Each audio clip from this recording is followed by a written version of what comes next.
নির্দেশও দিয়েছেন।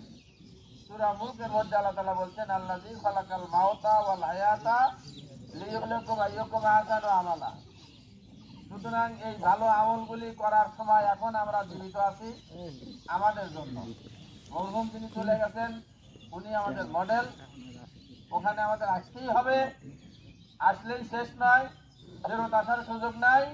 কিন্তু আমাদের জন্য শিক্ষা হচ্ছে এখন আমরা যারা জীবিত আছি এখন থেকেই আমাদের পরবর্তী জীবনের জন্য প্রস্তুতি গ্রহণ করতে হবে, এটাই শিক্ষা।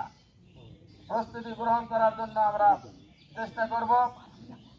আল্লাহ তাআলা যেন এই দুনিয়া থেকে ভালো আমলগুলি করার জন্য আল্লাহ আমাদেরকে তৌফিক দান করে।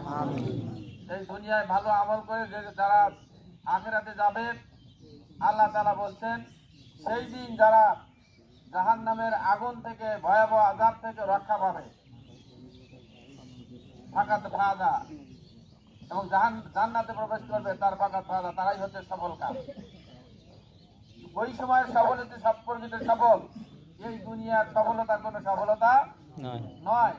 দুনিয়ার কে আমরা বড়লোক, কে আলেম, কে গরিব, কে কৃষক, কে ঠেলাগাড়িওয়ালা, কে নেতা, কে নেত্রী, এই সমস্ত পরিচয় আল্লাহর কাছে নাই।